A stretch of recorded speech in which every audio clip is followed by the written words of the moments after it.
Hello to you. Bienvenue les amis dans un nouvel épisode de La Cloche, toujours en compagnie de Ali de Catch Club, de Christophe. Pardon, de Ajus. Oui, je crache de la bile désormais lorsque j'évoque Ali de Catch Club. Plaisir de me voir. Voilà, plaisir d'offrir et joie de recracher. Ajus, de l'univers d'Ajus, bah dis donc, c'est le meilleur début de l'histoire de La Cloche. Et bien sûr, les pop de Ali de Catch Club. Ne nous filme pas. On les filme quand même. Bon, allez, d'accord, mais franchement, c'est pas qu'on aime être des stars, mais on commence à bien aimer. En plus, on se tape des meufs et ça, on adore. Ah bon? Eh ouais, Ah d'accord. super. Eh bien, merci. Voilà, nous sommes dans un nouvel... Oui, je sais, c'est gênant. J'ai vu le visage. D'habitude, je le regarde pas Bah non, forcément, mais là, j'ai vu, il était comme ça. J'apprends que les pops s'amusent plus que moi, apparemment. J'ai l'impression chez moi, c'est pas grave, on apprend des choses. Il s'amuse, mais tout seul. On s'amuse comme on peut. Bien entendu, bonsoir à tous. Vous vous amusez ce soir, comme tous les vendredis soirs, ou les autres soirs où vous Ah regardez, oui. mais c'est votre rendez-vous habituellement du week-end. Santé. La cloche, ça annonce le week-end, santé. On se retrouve là où on s'est arrêté la semaine dernière, Et avec tisane.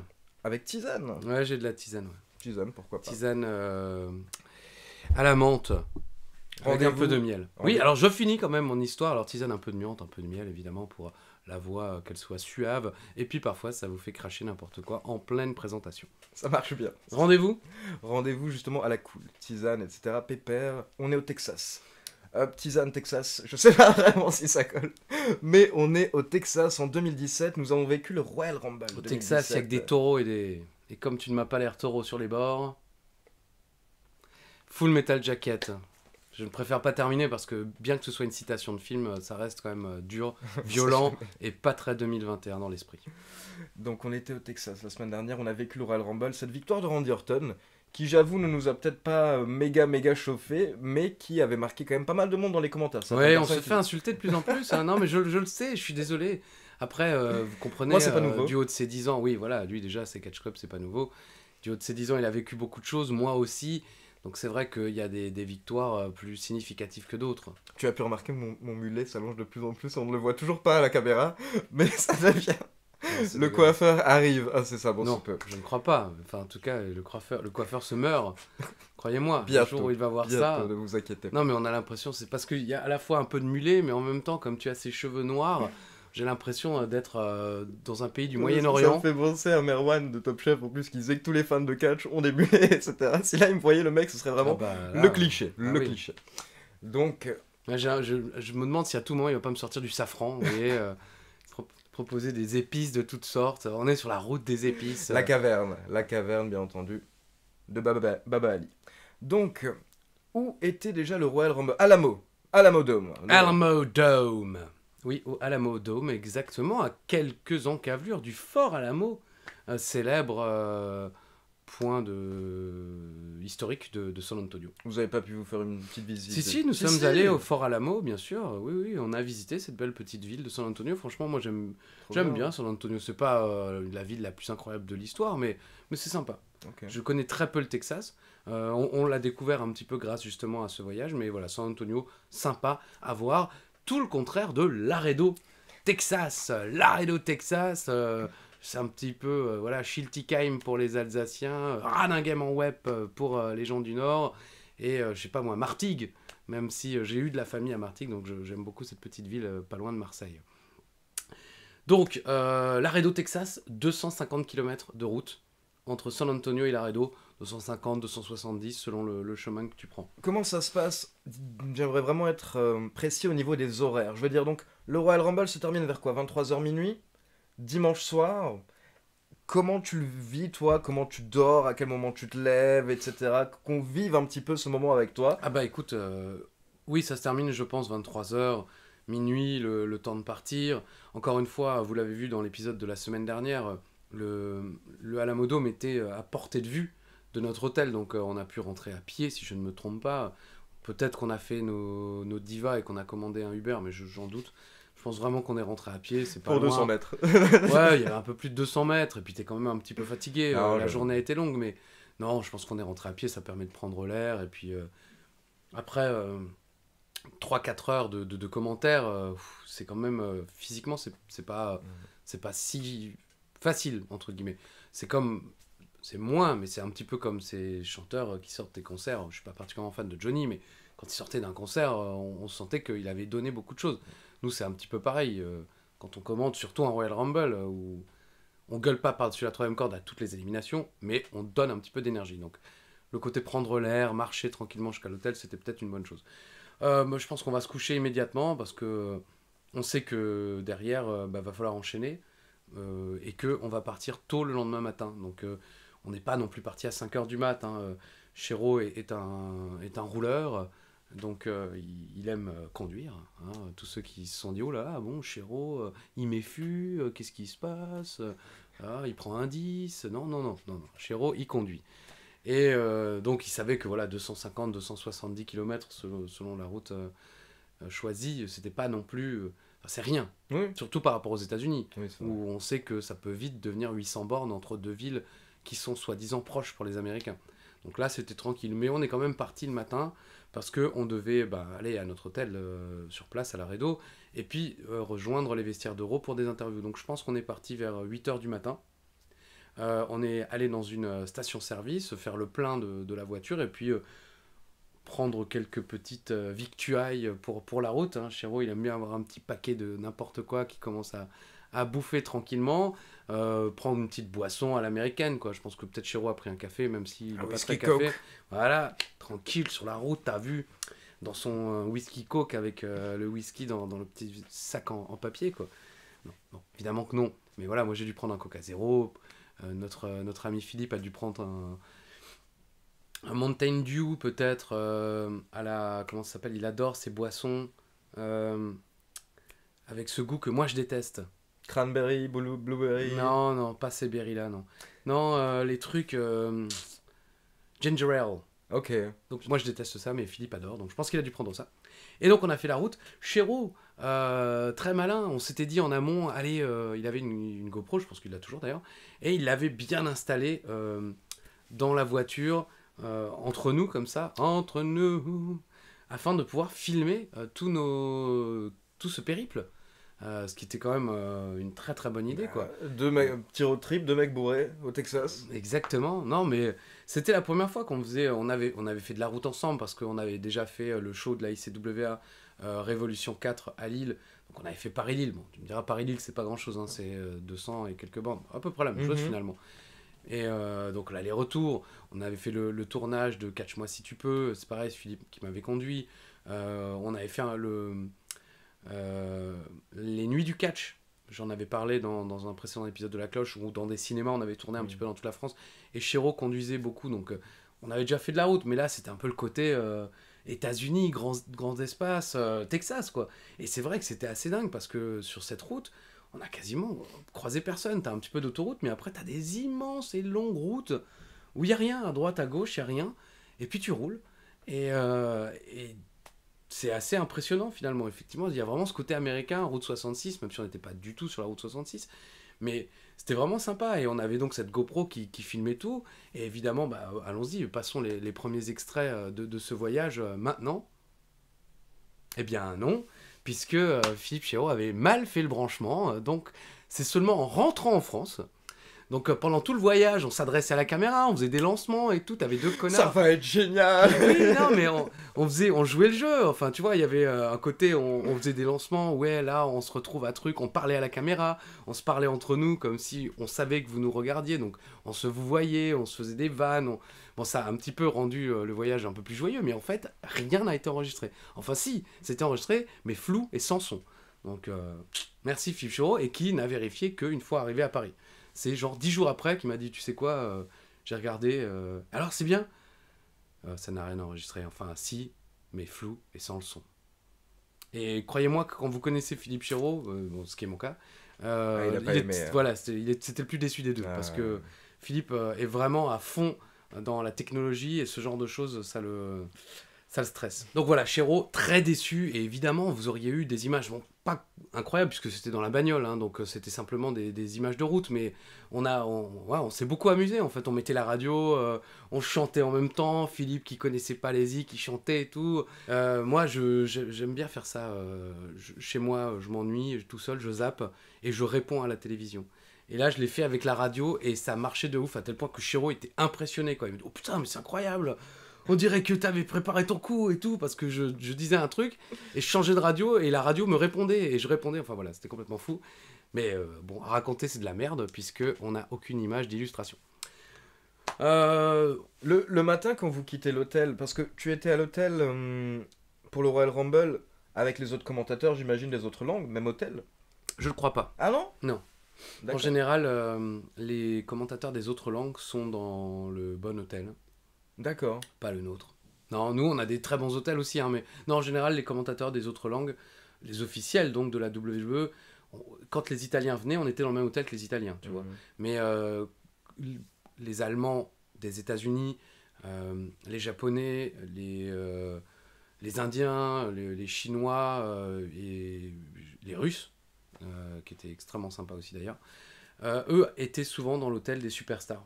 Ok. Hôtel de la WWE. En fait, je pense que la WWE, non pas privatise, mais prend une grande partie d'un hôtel un peu plus classe, et puis après va prendre des étages d'autres hôtels sympas, mais moins grandiloquents, moins classe, quoi.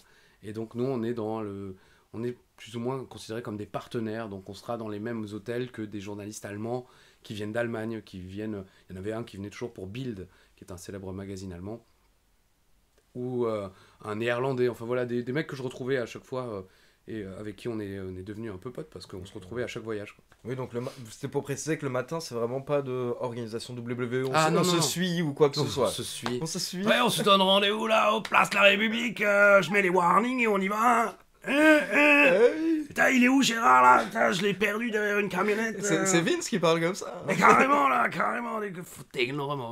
Non, on se suit pas, on part pas en vacances à la Bourboule. Je ne sais même pas si ça existe la Bourboule, oui.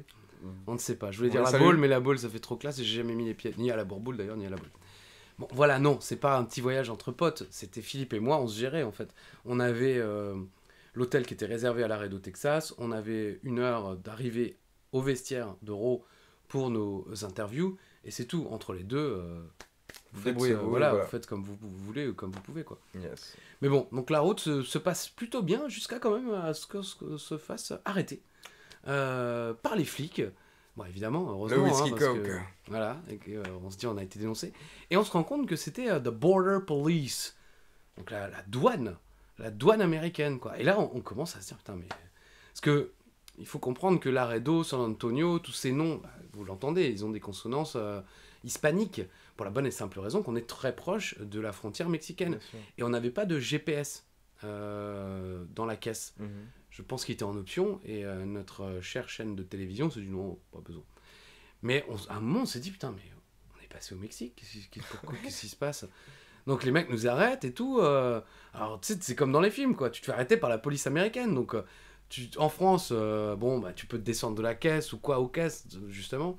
Et t'as pas le risque de te faire flinguer direct. Mais là, c'est la douane américaine avec leur pick-up truck, tu vois. C'est vraiment un peu comme les sketchs de Cadet Olivier dont on avait déjà parlé dans La Cloche. Et donc on est là, un truc... Chiro baisse la vitre, tu vois, pour leur parler. Puis là, ils disent, ouais, descendez du véhicule. Ah non, mais effectivement, quoi, les mecs, on se dit, putain, ça y est, ils vont tirer, quoi. Non, c'était pas aussi nerveux que ça. Mais ils nous disent, descendez du véhicule. Bon, qu'est-ce que vous faites là? Ils regardent nos passeports. Pourquoi vous êtes là? Et moi, naïf, enfin, tu sais, je leur dis, mais, excuse me, but did we cross the border? Are you, since you're the border police, là, j'espère que tu mettras des sous-titres. Donc, oui, est-ce qu'on a passé une frontière? Vous êtes la police des frontières, excusez-nous, parce que là, on est un peu... Et en fait, c'est comme en France. Alors, les gens qui ne vivent pas comme nous, proches d'une frontière, ne le savent peut-être pas forcément, mais il y a ce qu'on appelle la douane volante. Je crois que c'est le terme utilisé, en tout cas, c'est comme ça qu'on l'appelle ici. C'est-à-dire, c'est des douaniers, mais qui vont te... faire un contrôle, te contrôler, loin d'une frontière. Enfin, loin non, mais nous, dans la région de l'Est, l'Alsace, la Lorraine, comme il y a le Luxembourg, la Suisse, eh bien, vous pouvez être contrôlé par les douanes sans être près de la frontière. Vous pouvez être dans un petit village autour de Strasbourg et quand même vous faire contrôler par les douanes, parce que on n'est pas loin. Et là, en l'occurrence, c'était pareil. En fait, on était contrôlé par la police des douanes américaines. Et donc ils ont tout, ils ont vérifié nos passeports pour quand on était là. Puis vos gueules de Mexicains aussi, quoi. Je veux dire, c'est... Bah, surtout Chéreau, quoi, avec ses poils avec ses cheveux en poils de fesses, on n'est jamais à l'abri, quoi.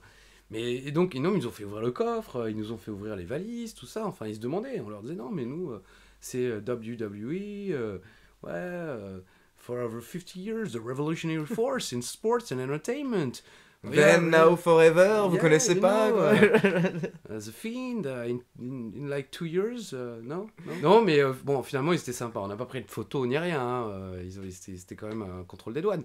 Mais ils nous ont quand même fait tout ouvrir, vérifier. Puis Chiro, il avait tu vois, un petit peu de matériel technique. Donc, il se demandait pourquoi, tout ça. Mais bon, voilà. On a continué la route. On s'est arrêté 1 ou 2 fois prendre des photos avec nos t-shirts par-dessus la 3e corde, là au milieu de la route vide. Je crois que je t'ai envoyé la photo. Oui. Si c'est le cas, il la mettra là. Oh, mais je l'ai déjà mis dans l'épisode précédent, je savais pas. Non, c'est pas la photo avec un cactus. Il y a aussi une photo Il y a avec un aussi une cactus. photo avec un cactus. On a fait plusieurs photos comme ça. Parce que c'est vrai que les routes, c'est dingue. Là, Enfin, c'est le cliché Texas, quoi. bah oui, et puis le côté, il y a Texas personne. paumé, ouais. Il n'y a personne. On passait dans des endroits, alors déjà, t'as pas de ville, puis on croisait quelques petites villes, mais minuscules, où t'avais juste quelques maisons, comme tu vois parfois dans les films, à droite, à gauche, un petit commerce. On s'est arrêté une fois pour reprendre une boisson, parce que il faisait soif. Et enfin voilà, la route à l'américaine, finalement, quoi. Et c'était vraiment assez sympa, et c'est un petit regret qu'on a de ne pas avoir ces images de road trip ensemble de la GoPro, quoi. Mais bon, on arrive à Laredo, je pense aux alentours, on a pris notre temps, hein, je pense qu'on est arrivé aux alentours d'11h30, tu vois, on est parti à 8h, il y a 250 bornes, mais il fallait déjà sortir de San Antonio, autoroute, tout ça, et puis ensuite, une fois que tu étais sur les routes, bon, il n'y avait plus de choix, tu allais tout droit, et t'espérais que tu étais sur la bonne, parce qu'il n'y a aucun tournant, c'est tout droit pendant 200, non, j'exagère, mais tout droit pendant 50 km, donc t'espères que tu étais tout droit sur le bon truc, quoi. Vous étiez en pick-up aussi? Non, Non. on avait une voiture classique, je dirais. Peut-être une Toyota. Beaucoup de Toyota aux États-Unis. Je sais pas pourquoi. Enfin, Toyota marche très bien aux States. Mais non, une voiture pas du tout américaine en tout cas. D'accord. En tout cas, on finit par arriver à Laredo. Et là, on a triste surprise, non, mais la surprise un peu décevante de se rendre compte que Laredo, c'est vraiment. C'est minuscule, quoi. Je donnais des exemples tout à l'heure. Bon, Radinghem Web, pour les gens du Nord, c'est encore plus petit que Laredo quand même. Mais vraiment, c'est minuscule. Il y a juste une salle polyvalente, en quelque sorte, un peu plus grande que nos salles polyvalentes à nous, mais voilà, pas beaucoup plus. Et l'hôtel, en fait, se trouve au même endroit. Donc, en fait, il y a juste un parking qui sépare notre hôtel de la salle. C'est-à-dire, c'est tout petit. Et il y a un restaurant dans Laredo. Ok, ouais. Ou Ah deux, ouais, c'est peut-être. vraiment un petit truc, quoi. Oui, il y a un diner. Mais il y a que ça a quand même rempli une arène de 3-4 000 personnes. Oh, il n'y a quoi. pas 3-4 000 personnes. Pas 3 Je 000, pense pas pas, 3 000. non, mais... Ouais, il doit y avoir... Allez, ouais, peut-être 3 000 personnes. Tu me diras, c'est pas grand-chose, 3 000 personnes, mais... Ouais, c'est 3 000 personnes, mais parce que c'est pas de Laredo, je pense que c'est de tout le coin, toutes les petites villes autour. Peut-être que Laredo, Texas, fait 3 000 habitants, je ne sais pas, je n'ai pas vérifié avant. Mais, et que c'est peut-être plus étendu que ce qu'on a vu. Mais en l'occurrence, tu te rends vraiment compte que tu es dans la campagne. Vraiment, c'est la campagne. Il y a 3-4 commerces dans la ville, il se passe rien, et le seul hôtel de la ville est en face de la salle polyvalente. Un peu comme à Strasbourg au départ, le Hilton, il est en face du palais de la musique et des congrès. Parce que je pense qu'au départ, ils l'ont construit en se disant... bon, il y aura les gens qui voyagent pour le boulot, et puis ceux qui viennent, les artistes, ont besoin d'avoir des hôtels un peu cool. Donc on a l'hôtel pas loin du palais de musique et congrès, quoi, tout simplement. Donc voilà, donc l'hôtel en face. Donc c'est cool, parce qu'on arrive, on se met à l'hôtel, on met nos valises, et boum, comme d'hab, pas besoin de prendre de bagnole, la bagnole elle est garée, et on va tranquillement dans la salle de Laredo, Texas, pour nos interviews de l'après-midi. Vous avez testé le resto quand même de la ville Non, malheureusement non. Je pense que on s'est certainement dit qu'on irait le soir, mais finalement on n'y est pas allé. Voilà, super liaison comme Pattaya, mais pas allé. On n'y est pas allé. Et on s'est, je pense, dit qu'on déjeunerait au catering de Raw, c'est-à-dire dans la petite cantine. Et c'est là aussi qu'on a vu la différence avec WrestleMania. C'est pas pareil. Ou le Royal Rumble, voilà, non. Le niveau, c'est vraiment pas pareil du tout. Mais c'était pas... Byron Saxon nous avait une fois dit, vous vous rendez même pas compte, il y a des fois où c'est de la pizza. Ça, c'était la spécialité des shows belges. Je crois que je l'ai déjà dit dans une cloche précédente. Mais voilà, quand on allait en Belgique, c'était qu'est-ce que vous prenez comme pizza? Alors, je sais pas, Propre. je vais prendre la pizza, pizza kebab. Ah non, de toute façon, on a commandé que des reines. Il nous demandait, bah oui, mais pourquoi tu nous demandes? Bon, c'était au cas où. Au cas où vous n'aimiez pas la reine. Voilà, merci. Voilà, j'imite salement nos amis belges. Je les embrasse quand même chaleureusement. Très utile, quoi. Oui, voilà. Non, mais petit. Il y avait du catering. steak, même dans les Je crois petits pas qu'il y catering avait comme du ça. steak, non. Il y a, Non, il non, y a un animal, il y a avait- un poulet, il y a quelque chose. Il y avait certainement du poulet. Bon, ça va. Tu peux survivre quand même. Surtout pour ces athlètes, quoi. Je veux dire, moi, Non, mais après, eux, ils ont du. Eux, ils vont au gym. ils ont de la drogue. Mais non, ils vont au gym, ils ont des hôtels hauts. D'ailleurs, je ne sais même pas où ils squattaient à l'hôtel. Hein. Parce qu'ils étaient pas dans le Ils même étaient hôtel pas que dans nous. le vôtre, ouais. Donc je sais Ils pas devaient quel être un peu hôtel. plus loin, peut-être. Peut-être, je sais pas. C'était ça, j'avoue que je me suis jamais posé la question jusque-là, mais où était-il? Parce que on était vraiment les seuls dans cet hôtel, un petit hôtel vraiment sympa, mais pas un hôtel de luxe, tu vois, un petit hôtel sympa, mais qui était vraiment parfaitement placé, comme dit, en face de la salle, donc tu vas à pied, c'est quand même cool, quoi. Donc on arrive là-bas, on a nos contacts, on rentre, et tu te rends pareil, la salle minuscule. Les vestiaires, moi j'ai fait un petit peu de basket quand j'étais jeune, notamment à Soufel-Weiersheim. Les vestiaires du basket, c'était presque les vestiaires de la salle de l'arrêt au Texas, quoi. Il y avait 3-4 portes, quoi. Et c'était fait. Donc, bam, on tombe sur Cesaro, ça va et tout. On lui file un de nos t-shirts par-dessus la 3e corde. J'espère que tout va bien et tout. Bon, il l'a jamais mis. Hein. Ça, pas de doute Le met là-dessus. pour dormir. Oui, peut-être. Oui, il l'a offert à son chien, quoi. Merci Antonio. Hein. Claudio d'ailleurs en plus. Parce qu'il a 15 prénoms le pauvre. On file un de nos t-shirts à Tom Carlucci Jr. Parce qu'on voulait en filer un à son papa, Tom Carlucci Senior, qui était notre référent à l'époque. Malheureusement, j'ai appris il y a peu qu'aujourd'hui, il n'est plus à la WWE. Durant la période du Covid, il a été renvoyé après genre 40 ans de bons et loyaux services. Bon, son fils, il C'était travaille un toujours. proche vraiment de Vince McMahon. Là, je lui, crois qu'ils tu dînaient me- souvent ensemble et qu'ils étaient amis, mais après, ben, c'est l'Amérique. Enfin, c'est pas l'Amérique, c'est le monde de l'emploi Ça finalement. nous apprendra à C'est-à-dire être amis avec Vince. que- Non, déconne. mais voilà, je veux dire, on est proches, mais. Et voilà, je Tu peux présente sauter le comme nouveau- ça, petit. Ah ouais, il faut apprendre la vie, mon gars. Tout le monde peut sauter comme ça. Moi, le premier, Ah, vous bien allez sûr, voir. Bien sûr. Donc, oui, Tom Carlucci, on lui file un t-shirt. Non, et si je vous donne cette Donc lui, anecdote. il avait gardé employé quand même le fils, ouais. Là, il y est encore. Il y a peu de temps, il est venu apporter le cadeau du Hurt Business qu'ils ont fait à MVP. Tu sais, c'était dans le ring. Le Hurt Business, la chaîne, il y a un mec qui vient apporter, Ok, c'est Tom d'accord. Carlucci Ah, Jr. faudra que je regarde, je me rappelle plus. Tom Carlucci Jr., j'en ai déjà parlé, mais qui fait sa première apparition télévisée au WWF New York face à Kane. Il est en train de, je crois, de jouer à ce petit jeu où tu mets une pièce, tu tournes et t'as un truc qui tombe. Mhm. Et là, t'as Kane qui arrive et il est en face de lui comme ça, quoi. Ça, c'est Tom Carlucci Jr. qui a donc grandi dans les vestiaires de la Tommy Little Tom, comme on l'appelle dans les vestiaires dû en fait à son papa, qui est Big Tom. Bon, bref. Mais on lui donne ce t-shirt. Si je vous raconte ça, c'était le t-shirt, faut arrêter avec ça. Et on lui dit, écoute, on pensait que ton papa serait là au Rumble ou là au truc, et finalement non, et on voulait lui offrir. On les a fait faire, et on voulait voilà, lui offrir le t-shirt, parce qu'on est toujours content de bosser avec lui. Donc s'il te plaît, passe-lui quand tu retournes dans le nord, parce que je pense qu'il habite dans le nord-est des États-Unis. Et bon, bref, la journée se passe. Je fais une petite parenthèse. Un mois après, on a un coup de fil d'Allemagne, du bureau de Munich, qui fait: oui les gars, qu'est-ce que c'est que ce t-shirt que vous avez donné à Tom Carlucci là, ça veut dire quoi? Faut arrêter avec ça. Pourquoi vous lui dites ça? On dit: mais comment ça? Ouais, non, parce que on a eu une plainte de Stanford. C'est quoi ce? Pourquoi vous lui dites qu'il faut arrêter?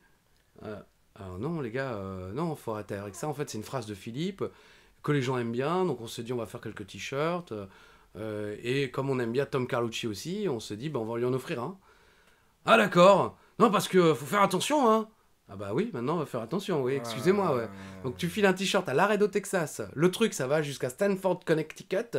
De Stanford, Connecticut, ça va, je crois, d'abord à Londres, England. De Londres, England, à Munich, Germany, France, and... bagarre, quoi. Donc faites gaffe, hein, si vous offrez Non, des mais c'est t-shirts, une leçon, expliquez non, bien. vraiment, ouais, c'est expliquez bien. clair. Parce que visiblement, ce qu'on a cru comprendre, parce que personne n'a jamais pu nous expliquer, puisqu'il y a eu 900 interlocuteurs jusqu'à ce que ça nous arrive à nous, c'est que peut-être que Tom Carlucci a cru que c'était à lui qu'on s'adressait.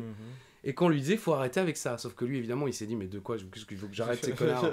Qu'est-ce qu'ils veulent les deux Frenchies là? Je vais arrêter, mais tu vas voir, je vais arrêter. Je vais leur arrêter le boulot, ça va pas traîner. Et donc voilà. Et donc on s'est pris une petite soufflante jusqu'à ce qu'on leur explique que pas du tout. Et donc les mecs ont dit, ah bon, oui, d'accord. Ouais, ça partait d'une bonne intention. Voilà. Faites gaffe. Ouais, non, faites gaffe, hein, faites gaffe. C'est comme quoi les cadeaux, ça passe jamais Non, bien, et puis c'est comme quoi aussi, la WWE et son côté très corporate finalement, c'est quelque chose que Philippe et moi, on ne maîtrise pas toujours. Bon, Philippe beaucoup plus que moi, évidemment, parce qu'il a bossé pour des très grandes boîtes, TF1, c'est un peu la même chose. Il y a de la hiérarchie, mais nous, tu vois, Tom Carlucci, on était habitués à le côtoyer, à parler avec lui de manière franche et sincère, donc on pensait pas qu'il y avait un côté... qu'il puisse y avoir ce genre de malentendu. Mais en fait... malentendu, voilà, total, là, sur le coup. Misunderstanding, voilà. Mais bon, on va dire qu'il a été correct dans le sens où... s'il avait vraiment voulu être, on va dire, vraiment méchant ou quoi, il aurait pu faire plus qu'une engueulade par rapport à vous. Oui, derrière, encore, on quoi. s'est même pas fait engueuler. C'est que je pense qu'il a dû... lui aussi, en fait... Vous avez dû vous expliquer, quoi. Voilà, parce que à l'époque, ça a été le cas pendant quelques temps. Moi, j'ai été sous ses ordres, grâce à mon contrat. Maintenant, ce n'est plus le cas, mais là, il m'aurait écrit direct ou il m'aurait appelé direct. Mais à ce moment-là, justement, corporate, grande boîte, tu peux pas... À ce moment-là, nous, on bossait pour AB, mais aussi plus ou moins en partenariat avec le bureau de Munich. Donc, si quelqu'un doit nous dire quelque chose, c'est le bureau de Munich. Donc, il fallait d'abord qu'il passe par les différentes strates de la WWE afin de rentrer en contact avec nous. Ah, c'est des choses auxquelles on pense pas, mais qui peuvent avoir énormément d'importance, qui peuvent totalement retourner une situation ou une relation professionnelle, quoi. Bah ouais, non, c'est sûr. Puis, bon, là, ça n'a eu aucun incident. J'imagine votre étonnement quand il ah vous bah dit oui, ça non, au téléphone. On était avec Chéreau. Parce que les mecs nous demandent en plus une réunion téléphonique. Donc on se dit, ah, c'est cool, on va faire des trucs, projets, tout ça. Bon, le t-shirt. Quoi? Ouais, alors c'est quoi là? Faut arrêter avec ça. Qu'est-ce que c'est? Ah ouais, non, mais oui. C'est surprenant, mais ça fait partie du monde professionnel. Hein. Je veux dire, c'est pas qu'à la WWE, c'est des choses qui peuvent arriver partout et que à de moindre niveau, pour des choses tout aussi bêtes, vous pouvez avoir avec votre direction ou des collègues qui vont mal comprendre quelque chose. Enfin, voilà. Oui, c'est ça. Faites en sorte de bien expliquer vos cadeaux quand vous faites des cadeaux. Mais faites attention aussi, parce qu'à la WWE, c'est connu qu'apparemment, mais c'est plus au côté des catcheurs, les catcheurs sont pas censés faire des cadeaux aux officiels, aux scénaristes, aux bookers, etc. C'est mal vu, et c'est dans un livre je peux comprendre. Où c'est écrit qu'apparemment Edge et Christian, au début, quand ils étaient arrivés, ils avaient offert des figurines, je ne sais plus à quel officiel c'était à Bruce Pritchard ou à un de ces mecs-là, et derrière, ils sont passés au tribunal des catcheurs parce que c'était en mode... Ça faisait un peu lèche-cul, voilà, genre, voulait obtenir une promotion. Exactement. Après, c'est pour les catcheurs, comme dit les mais commentateurs, c'est un autre délire. Mais... Tu vois, moi, ça fait une fois, j'ai offert à Edge On the Road de Kerouac, parce que c'était son anniversaire quand il était en France et qu'on avait fait l'interview avec Koei. Et je lui avais offert un DVD de la ICWA, justement Révolution 4, parce que dans le main event, il y avait Joey Legend, qui était un de ses potes de début de carrière, et Gangrel face à lui, qui était son mentor au début de la WWE. Et quelques semaines plus tard, pareil, je me suis pris dans la gueule, maintenant il faut que tu arrêtes de commenter. On m'a jamais dit que c'était le DVD, mais je soupçonne Edge d'avoir montré à l'officiel de la WWE qui était avec lui à ce moment-là, tiens, regarde ce que le Frenchie m'a ramené, t'as vu le catch en France, une belle petite salle et tout. Boum, c'est remonté, le commentateur français il commente pour des trucs, et ça n'a pas manqué, un mois plus tard, on m'a dit tu commandes plus en France. Donc moi j'ai fait cette association d'idées, peut-être que c'est pas du tout, mais... Edge. Ah ouais, la baltringue là, qu'est-ce que le poucave Edge quoi. Putain. Ton Royal Rumble, tu sais où... Donc voilà. Donc parenthèse refermée, on est dans les vestiaires, petits vestiaires, mais vraiment ambiance sympa parce que c'est petit, là il n'y a pas de pression, tu vois. C'est raw, certes, donc il y a quand même le côté live TV le soir même, mais tout le monde est assez détente, c'est pas le Royal Rumble, c'est pas WrestleMania, il n'y a pas 75 000 officiels, il n'y a pas 200 000 personnes en costume dans les vestiaires dont tu ne sais pas si c'est juste des commentateurs français comme nous ou si c'est l'un des actionnaires principaux que tu n'as encore jamais rencontré ou quoi. Donc tu es toujours sur le qui-vive. Là, c'est beaucoup plus détente, tout le monde... et donc on peut assister un petit peu à des tournages de segments, des répétitions, les mecs qui reçoivent leurs textes, qui s'entraînent à voix haute, des choses comme ça. Il y avait à l'époque, je crois, l'un des shows de René Yang, Raw Talk ou un truc dans le genre, ou en tout cas elle avait son mini studio qui était prêt, donc tu voyais comment ça se mettait en place. C'était assez sympa en fait à vivre comme ambiance. Ça faisait vraiment là pour le coup plus show indépendant presque que WWE. Même si tu te rends compte quoi, qu'il y a quand même des agents pour chaque match, que ça se prépare, que ça s'organise, que ça reste une fourmilière, mais beaucoup plus détendu.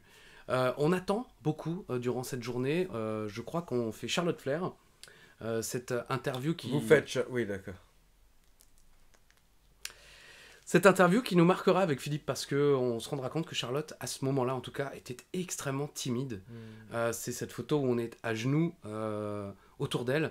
Et on fait ça parce qu'on sent justement qu'au fur et à mesure de l'interview, elle est pas du tout dans notre délire. Elle n'arrive pas à se détendre, elle n'arrive pas à suivre, elle répond très sérieusement, très premier degré. Et c'est pour ça qu'on va improviser le côté, on va se mettre à genoux devant elle, telle une reine, tu vois. Nous, des Français sujets, et ça la fera rire, mais... On gardera vraiment un souvenir un peu mitigé de cette interview parce que ça nous a surpris de voir Charlotte aussi peu sûre d'elle, finalement. Ça va beaucoup changer après. Non, 2017, ça fait que... Ça fait 4 ans. Ça fait 4 ans. Mais pardon. en 2017, ça fait 1 an et demi qu'elle est passée environ dans le roster principal. Et Charlotte, pour moi, de toute façon, c'est un des exemples. On l'a vu à NXT, elle est arrivée. Elle n'était pas du tout au niveau qu'elle a atteint par la suite. Il y a une évolution incroyable et elle n'arrête pas d'apprendre sans arrêt. Donc ça m'étonne pas que voilà, au début elle devait être super timide. Je pense que les voyages, les interviews, tout ça, ça l'aide. Oui. Je me rappelle, la WWE adore bien entendu partager des images des catcheurs à l'étranger, surtout quand ils vont dans des pays où ils vont rarement. Donc par exemple, je me souviens que Charlotte était allée il y a quelques mois, maintenant ça doit faire quelques années, en Inde. Et ils avaient énormément partagé ces images. Et le truc, c'est quand une superstar va en Inde, c'est pas juste tu fais des interviews, c'est tu danses, c'est tu chantes, c'est t'es obligé de jouer le jeu partout, par-ci, par-ça. Et je pense que ce genre de truc, ça doit forcément t'aider au bout d'un moment à te lâcher. Puis maintenant, en plus, c'est tellement la reine. Oui, bah, c'est ce que on a eu la chance de discuter avec elle il y a pas longtemps et on lui faisait référence à cette période où elle était un petit peu gênée. J'avais déjà vu un gros changement à l'époque de Touquet quand on était à Londres où on avait eu un échange assez survolté, dirais-je. C'était en direct sur internet, Facebook Live, je crois, pour Touquet. Et au début, elle était toute détente et tout. Puis comme elle voyait que moi, je voulais jouer le heel, elle a commencé à... Enfin, moi, je jouais le pro Becky. Je sais pas qui était heel et face d'ailleurs. À l'époque, on savait pas très bien. C'était censé être Becky, la heel, mais tout le monde adorait Becky et détestait Charlotte. Sur internet, j'entends évidemment que certains d'entre vous préfèrent Charlotte à Becky et ainsi de suite. Mais bon, là, je jouais le pro Becky. Et au bout d'un moment, elle m'avait répondu. Et je me souviens que ça avait fait... ça avait un peu tourné sur les internets du côté du fan club de Charlotte américain, qui avait retrouvé cette vidéo en disant regardez comment Charlotte Flair remet en place un fan de Becky Lynch, elle l'a bien mouché ce connard, et encore s'ils avaient su que j'étais français, vous imaginez comment ils auraient balancé. Mais j'avais déjà vu cette évolution et là on en a discuté il y a pas longtemps et effectivement Charlotte nous disait que c'est vrai, au début elle avait beaucoup de mal et elle s'est dit à un moment en fait elle se mettait beaucoup trop la pression, elle voulait essayer de jouer un personnage alors qu'en fait elle se rend compte qu'elle n'a qu'à être elle-même. Bien sûr, elle est 10 fois plus gentille dans la vie qu'elle n'est en interview. Elle est d'ailleurs d'une douceur. C'est touchant même de voir Charlotte Flair, comment elle est quand elle te parle, la femme Charlotte Flair et non pas le personnage WWE. Mais elle a compris, certainement ce que son père avait compris à l'époque, que voilà, il faut être soi-même. Et puis, je m'en fous, j'y vais. Je me trompe, bah je me trompe. Je bafouille, je dois bafouiller. Avant, je pense qu'elle stressait, qu'elle réfléchissait trop, qu'elle pensait trop, qu'elle avait trop l'envie d'être parfaite comme elle disait qu'elle était parfaite. Alors qu'en réalité, elle peut prétendre être parfaite et avoir des failles. Mais si tu te crois, si tu donnes l'image d'être parfait, ou parfaite en l'occurrence, bah ça passe quand même. Je sais pas si j'ai été très clair, mais j'ai essayé. Petite parenthèse par rapport à ça, car on tourne là, nous sommes mardi. Donc Nous sommes mardi, je sais que tu n'as pas encore commenté Raw pour AB1. Mais est-ce que tu as vu des images peut-être de l'échange entre Charlotte et Ric Flair hier lors de Raw déjà, non, ou pas pas encore. Je n'ai même pas encore lu avec Même précision pas l'échange, non. Parce qu'il y a eu un échange à un moment où Charlotte était très émue en fait face à son père. Elle a un petit peu elle lui a demandé un petit peu de la laisser tranquille maintenant et de la laisser être elle-même. Qu'elle soit plus la fille de Ric Flair, mais qu'elle soit Charlotte Flair, quoi. Et honnêtement, Charlotte a été ultra complimentée hier soir. Donc bon, peut-être que tu me donneras ton avis par rapport à ce segment la prochaine fois, parce qu'elle a été très complimentée par rapport à c'est pas la véracité, mais la réalité de ce segment. Elle était en train de pleurer pendant le Mm. segment, quoi. Et beaucoup de personnes disaient qu'il y avait une grosse part de réalité. Là, en même temps, il doit y avoir un passif gigantesque parce que justement, encore une fois, on s'est entretenu avec elle il n'y a pas longtemps. Une vidéo qui sera sans doute diffusée sur Catch Off d'ici quelques semaines, on ne sait pas quand. Mais on a fait ça, il y a quand même, ça commence à dater, mais on en a tellement d'avance. Euh, j'avais, comme on sait que ces interviews ne seront pas diffusées rapidement, la preuve, on n'essaie pas de coller à l'actualité. Donc, et moi, je trouve ça, en tant que fan de catch, surtout avec Charlotte Flair, j'avais envie d'en savoir un peu plus, parce qu'on en parle rarement de comment elle vivait ça quand elle était petite. Ouais. Et quand est-ce qu'elle est allée dans un vestiaire la première fois, des choses comme ça. Et je me suis rendu compte qu'en fait, elle avait très très peu de souvenirs. Et elle ne le disait qu'à demi-mot, mais après, enfin, ça devait pas être très simple finalement, d'avoir un papa à la télé qui se vantait d'aller coucher à tout va. Et bah oui, on n'y pense pas. Nous, on est fans de catch, on regarde ça comme un spectacle, mais elle, c'était son père qui était en train de dire à la télé entière, enfin à la terre entière, qu'il est dans tel hôtel, qu'il va se taper toutes les meufs qui viendront dans sa chambre. Et elle regardait pas forcément, je pense, et elle se souvenait pas forcément des vestiaires. Et il y a aussi, je pense, le passif financier, parce que ce fric a fait quand même souvent faillite. Beaucoup d'argent, elle le disait dans une promo à la télé il y a pas longtemps, beaucoup d'argent que tu as dépensé pour les autres, pas forcément pour nous, parce qu'effectivement, il dépensait beaucoup d'argent dans les bars, et pas forcément pour sa famille, même si je pense que sa famille n'a jamais eu de soucis. Ils ont dû vivre dans une belle maison, ils devaient être bien, mais Mais quand c'est le t'es genre enfant- de mec qui donne tout le temps, quoi. Lui, Oui. partout il va, il doit laisser, et puis il laisse un Et puis tas c'est- pour boire, ça va être 100 balles, je veux dire. Je pense que quand elle se promenait avec son père, ça n'a pas dû arriver souvent, ça devait être compliqué, que toutes les 2 secondes, de le partager avec quelqu'un. Bah, quoi. bien sûr. Donc on sent qu'il y a un passif, elle doit l'aimer plus que tout, mais il doit y avoir quelques petits trucs à régler, quoi. Hein. Christophe Ajus, psychologue. En tout cas, voilà. Charlotte Flair, assez gênée. Je me souviens pas d'autres superstars ou interviews qu'on a eu cet après-midi-là. Je sais qu'on n'en a pas eu beaucoup. Je me demande si on n'a pas eu Mike Rom ou Corey Graves. Peut-être les deux. Peut-être Corey Graves. Mais bon. En tout cas, on n'en a pas eu beaucoup. À tel point que, à un moment, avec Chéreau, on s'est dit, bon, bah, on va rentrer à l'hôtel. Hein. Franchement, on n'a Même plus pas rien un à petit faire. Titus O'Neill, quoi. C'est... Bah, peut-être Titus. Il est toujours là, peut-être, Titus. peut-être. Non, mais c'est... Voilà, mais on en a peut-être fait 2, alors que t'es là depuis midi, puis à un moment, il est 17h, et puis t'as pas de nouvelles. Tu vois, parce que quand c'est des gros trucs, t'as une pièce où tu attends, et ou quand c'était avant, quand on faisait à Raw, c'était des plus grosses salles, c'était le lendemain de WrestleMania, donc c'était déjà dans des plus grosses salles que l'Arrêt Texas, et donc t'as le set de Raw, et on te met à côté, et on te dit, voilà, attendez là.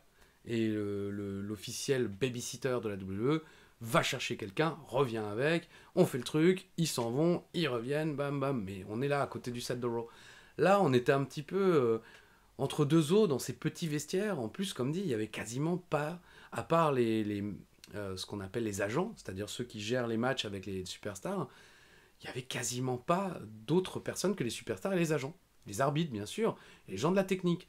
Mais 2 connards en costume cravate, on était quasiment les seuls. Donc les gens nous regardaient un peu zarbe, tu vois, ils se demandaient. Il y avait certains catcheurs qui savaient parfaitement qui on était. Vite fait, je veux dire, ils connaissaient pas nos noms, mais ils savaient, ah oui, les French commentateurs, oui, on a déjà fait des interviews avec vous, mais voilà, donc hi, ils passent, bonjour. Mais il y en a d'autres, tu vois, ils regardent comme ça, on en reparlera plus à SmackDown. Mais donc au bout d'un moment, il est genre 17h, avec Chéron, on se dit, bon, bah fais chier, vas-y, on se casse, quoi, on n'a plus rien à faire. Moi, j'ai quand même passé bien 40 minutes dans la salle, assis, à regarder le ring et ce qui s'y passait, donc comment les mecs préparaient certains segments et tout ça, parce que, voilà, c'est tu vois, oui, rêve de gosse, quoi, de pouvoir juste être dans ce monde et de voir comment tout ça se passe, les interactions entre les mecs, qui se font des petites vannes, qui se blaguent. C'est ce qu'on voit dans les 24, dans les documentaires de la WWE. C'est pas grand chose, tu vois. Il y a certains mecs qui sont en train de préparer leur truc et puis boum. Donc je regarde comment tout ça s'organise. L'après-midi est passé. Puis c'est vrai qu'au bout d'un moment, même Philippe, il est extrêmement gentil, mais parfois, quand ça dure, tu vois, il porte son âge aussi, tu vois. Ah putain, non, il y en a marre, on fera plus rien, on fera plus d'interviews. On n'avait pas de nouvelles, on n'avait rien. Donc il me dit, bon écoute, vas-y, on y va. Tu sais, c'est un peu comme quand t'es au cinéma et que t'es à 3-4.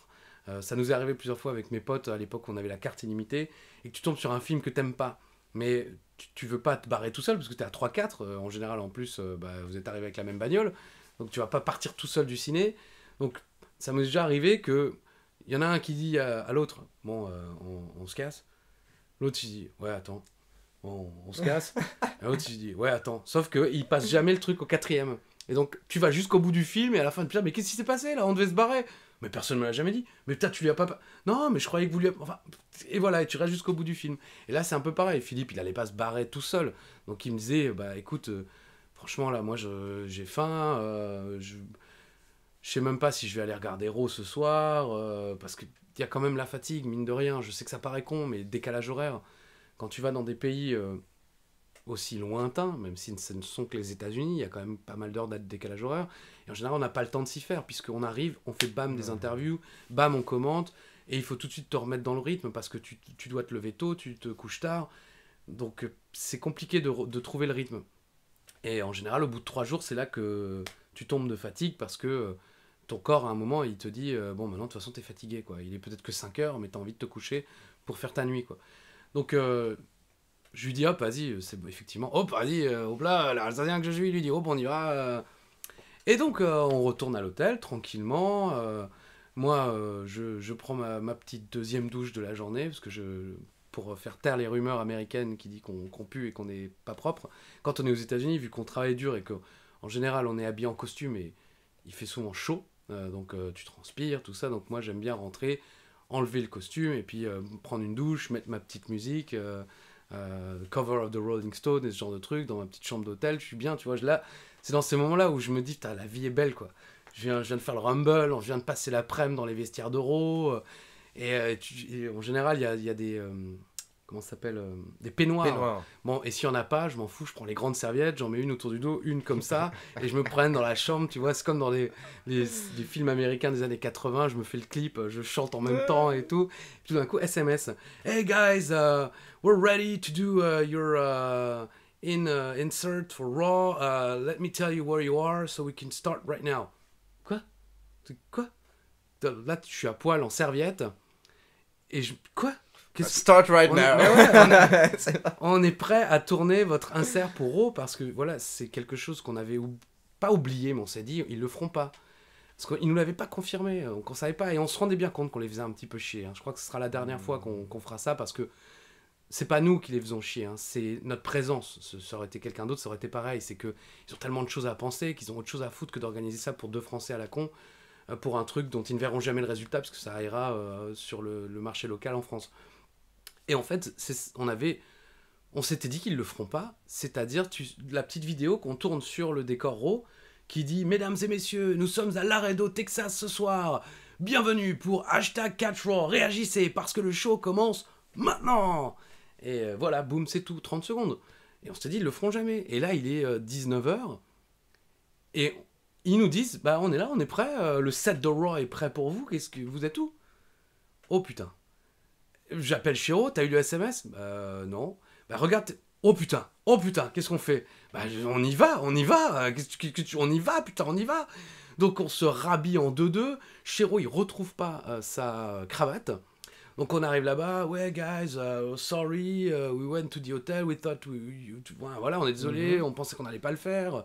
Comme l'hôtel est pas loin, on s'est dit on va rentrer, comme ça après on se change pour aller voir Raw. Moi c'est ce que je voulais faire.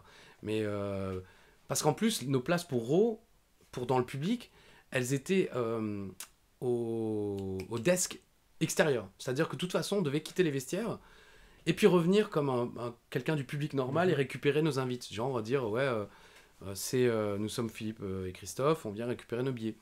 Et on s'était dit, moi j'avais dit à Philippe, de toute façon, j'irai, je récupérais nos 2 billets, comme ça, si toi tu veux vraiment pas y aller, ils se diront, ils sont venus. Parce qu'on avait aussi cette crainte-là, qui se dit, putain, on leur met des billets, les mecs, ils viennent même pas les chercher pour qu'ils se prennent et tout, quoi. Donc voilà. Mais en fait, oh putain, donc on arrive là-bas et Chiro, j'ai pas retrouvé ma cravate. La chambre, c'est la chambre d'Ali, quoi. Et le mec, c'est ça le truc, à déballer ses valises, en foutre partout. C'est que tu peux perdre des trucs bêtement. Donc il a pas sa cravate. Donc on fait quand même l'insert. Et moi, je lui dis, ah bah tiens, pas la cravate, mais c'était le moment de List of Jericho. Et donc on joue dessus en fait, et c'est cette photo où je mets le t-shirt You Just Made the List de Jericho sur son truc qui cache le fait qu'il n'ait pas de cravate. Et les Américains, ça les fait marrer. Ils ont trouvé ça super drôle de dire ah bah vous réagissez super vite. Enfin, ils nous félicitent les gars, bravo. Il y a 10 minutes, on savait même pas qu'on allait le faire. On vous dit, vous êtes même pas là, vous venez, vous arrivez, vous faites le truc en une prise. Et en plus, vous trouvez un truc sympa à faire, bravo, félicitations et tout. Et là, on a tellement été, entre guillemets, traumatisés, qu'en fait, on est resté dans les vestiaires pendant tout le show. On n'est pas retourné à l'hôtel, chez Ro non plus, on n'est jamais allé chercher nos billets, mais on est resté dans le vestiaire. Donc on va errer, entre guillemets, pas de la gorilla position, parce que là, c'est vraiment trop touchy, tu peux pas squatter, c'est trop petit, il y a les producteurs et tout. Mais on va squatter à l'endroit où il y a la télévision. Je viens de postillonner dans sa gueule, si la semaine prochaine il est mort, c'est moi. Il y a cette télévision où les superstars peuvent suivre le show, voir ce qui se passe, un petit peu prendre le pouls, et donc et le catering, parce que voilà, ça fait toujours un boire, aller chercher un petit coca, un petit paquet de chips gratuit, tout ça, mais bon. Et donc on va vivre ce Raw dans les vestiaires avec les autres superstars. Il y a cet écran de télé qui est là, posé dans un couloir, et puis il y a une dizaine de chaises. C'est là aussi où tu vois un petit peu le niveau d'importance de chaque superstar. Les superstars un peu reconnues sont assises, et les autres, comme nous, debout, derrière, un peu plus en avant. Enfin, c'est très hiérarchisé finalement. Tu te rends compte que les petits jeunes se mettent en arrière discretos, et les moins petits jeunes sont devant, assis, ou ainsi de suite, quoi. Et nous, on était vraiment derrière, contre un mur, à attendre, parce qu'on savait plus ou moins qu'on ferait rien, mais on s'est dit, on prend pas le risque, on va pas se refaire une frayeur deux fois, donc on attend. Et donc on a maté tout ce show dans les vestiaires, et on va évoquer le show dans quelques instants, ainsi que notre deuxième voyage dans le prochain épisode de La Cloche. Mais une dernière petite anecdote, à la fin du show, comme on avait appris notre leçon, on savait que c'était fini le resto, Laredo Texas, il n'y a pas de resto fermé, et tout ça, voilà, laisse tomber. Donc on retourne au catering, récupérer quelques trucs de nourriture, un petit pain, un truc de dinde pour se faire un petit sandwich, tu vois, une petite assiette qu'on va emmener à l'hôtel, qu'on va pouvoir manger tranquillement. Et là, il y a Drew Gulak, et on se rend compte en fait que Drew Gulak, il parle français. Pas couramment, mais suffisamment pour tenir une petite conversation. Et on se rend compte qu'en fait, c'est un mec plutôt intelligent, quoi, parce qu'on va discuter 5-10 minutes avec Drew Gulak en français, mi-français, plutôt anglais, mais quand même, il tient son français, Drew Gulak. Ouais. Je me souviens plus d'où il l'a appris, mais voilà, il parle pas mal français pour un Américain. Mais donc voilà, la dernière anecdote avant de partir, une dernière quand même, il y a quand même un gars dans les vestiaires qui, je sais plus quel film sortait, il y avait une affiche de film, et il y a un mec, un Texan qui arrive en faisant des saluts nazis. Enfin, un truc, on s'est dit, putain, Laredo, quoi. On est tombé vraiment... Ça choquait un peu les gens autour, mais pas tant que ça, quoi. Le mec, ouais, il faisait des saluts nazis, il était en train de parler d'Hitler, je sais pas quoi, par rapport au film qui sortait. Mais attends, où est-ce que tu as vu ce mec ? Là, c'était à un moment où, parce que les salles sont petites, donc on est quand même passé à un moment avant le début du show, dans le côté public. Dans les couloirs, les travées de la salle publique. Parce qu'on avait notre passe backstage, mais à un moment, je sais plus pourquoi c'était, je crois que c'était avec Philippe, je lui avais dit, viens, j'aimerais bien aller voir le stand de merchandising, parce que j'aimais bien voir un peu ce qui se faisait, même s'il nous avait une fois montré l'endroit et le gars qui s'occupait du merchandising à la WWE, donc tu vas le voir, c'est comme ça que Kevin Owens se retrouve avec des t-shirts de gars de la NXT ou des choses comme ça dont il a envie de faire la promotion. C'est pas forcément des t-shirts qu'il achète, c'est des t-shirts, il va voir le mec du merchandising qui a son stand dans les vestiaires et il leur dit, ce soir j'aimerais bien porter ce t-shirt, vous l'avez en XL, après parfois ils l'ont pas, hein, mais... Et un jour un officiel nous avait dit, si quoi que vous voulez, vous allez là, vous dites je veux ça, et le mec va vous le donner, emballer, tout ça, et tu déballes. On n'a jamais osé le faire. Moi j'ai acheté mes t-shirts, j'en ramenais à Ishtou, à d'autres... J'avais dit à Shiro, j'aimerais bien voir le stand de merchandising, un petit peu, voir un peu ce qu'ils vendent, ce qu'ils proposent. Et il m'a dit, écoute, viens avec toi, on va un peu voir à quoi ressemble la salle, à quoi ressemble le public aussi, c'est toujours sympa de voir. Et donc voilà, on tombe sur ce mec qui tape des saluts nazis, on s'est dit, oula, Laredo Texas quand même. Oui, je veux dire, bizarre. Personne l'a arrêté. Non, personne l'a arrêté. Il y avait des gens qui le regardaient un peu de travers, mais il y en avait aussi qui rigolaient. Après, voilà, bon, il n'était pas jeune. Ah, Michel. Non, mais voilà, c'est ça. C'est-à-dire que bon, on a tous fait des blagues vaseuses sur des sujets qui normalement ne suscitent pas la vanne. Mais en général, t'es au collège, tu vois, ou au pire au lycée. Mais là, le mec, c'était un adulte. Tu vois, c'était un père de famille. C'était très bizarre. C'était très surprenant. Mais là, c'était donc au début du show, quand les gens arrivaient. Et ensuite, on est retourné du côté vestiaire. Et donc, dès la semaine prochaine, nous vous conterons tout ce qui s'est passé d'important durant ce jour. Et il y a quand même de l'importance. Hein. Il y a les débuts, si je ne me trompe pas, d'une superstar... non ? De NXT? Oui, Tout à fait. Tout à ouais. fait. Il se passe pas mal de choses. Quand même. À ce moment-là, on va revenir sur ses débuts, sur la rivalité Seth Rollins-Triple H qui va vraiment s'accélérer, on va dire, à ce moment-là. Et d'autres anecdotes, parce que Donc, tout à l'heure, je vous disais que dans les vestiaires, il y a des gens qui se posaient des questions. À Raw, on est passé plus ou moins inaperçu. À SmackDown, il y a quelqu'un de très haut placé dans la hiérarchie de WWE qui va demander à la sécurité de nous demander qui on est. Au lieu de nous demander directement, le gars, merci, quoi. Hein, là, la monnaie, tu vois. Clin d'œil, hein, je vous en dis plus dès la semaine prochaine dans un nouvel épisode de La Cloche. Et écoutez, je vous remercie mon cher Ali, et vous les pauvres, vous avez été très discrètes. Ouais, parce que franchement, c'est très intéressant. Juste number 1. Classe. Ichiban. Merci les pops, merci monsieur Ajus. On se retrouve donc la semaine prochaine pour SmackDown et on va vous expliquer également tout ce qui se passe du côté d'Europe parce que ça bouge énormément début 2017. Comme d'habitude, n'oubliez pas de liker la vidéo, de vous abonner à la chaîne et de cliquer sur la petite cloche pour être informé de la sortie des prochaines vidéos.